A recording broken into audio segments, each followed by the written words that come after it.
എന്തുകൊണ്ടാണെന്ന് അറിയത്തില്ല, സഞ്ജു സാംസൻ്റെ റാങ്കിങ് മാത്രം വ്യത്യാസമൊന്നും വരുന്നില്ല. കാരണം പുള്ളിക്ക് ഇത്രയും നല്ല നല്ല രീതിയിൽ വേൾഡ് കപ്പിൽ ലാസ്റ്റ് 3 കളിയിൽ ഭയങ്കരമായിട്ട് പെർഫോം ചെയ്തിട്ടും പുള്ളിയുടെ റാങ്ക് ഇപ്പം 26 തന്നെയാണ്. ചിലർ മാത്രം 50, 1-2 50 എടുക്കുമ്പോൾ ഒറ്റയടിക്ക് ഈ 1 മുതൽ 10 നമ്പറിൽ കയറി വരികയും ചെയ്യും.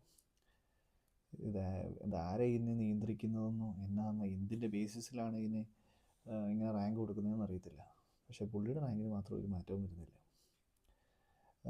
പുള്ളി ആദ്യമായിട്ട് മറ്റേ T20 സ്ക്വാഡിൽ ഉൾപ്പെടുത്തി 1-2 പെർഫോമൻസ് ആയിട്ട് പുള്ളീനെ കണ്ടു കഴിഞ്ഞാൽ പുള്ളീനെ പുറത്താക്കുകയും പിന്നെ അവസാനം സഞ്ജു ഹീറോഡ എന്ന രീതിയിൽ തെളിയിക്കുന്ന 3 പെർഫോമൻസ്, അതായത് ശരിക്കും പറഞ്ഞാൽ ഒരു മാച്ച് തോറ്റത് കൊണ്ടാണ് അവനെ കയറ്റിയെന്ന് വേണം പറയാൻ.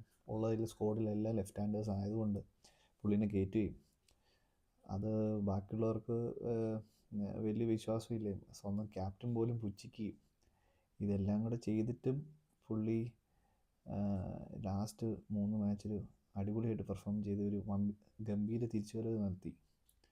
ഇതെല്ലാം ചെയ്തിട്ടും പുള്ളിയുടെ റാങ്കിന് വലിയ വ്യത്യാസമൊന്നുമില്ല. എന്താണോ ഇത് എനിക്ക് മനസ്സിലാകുന്നില്ല.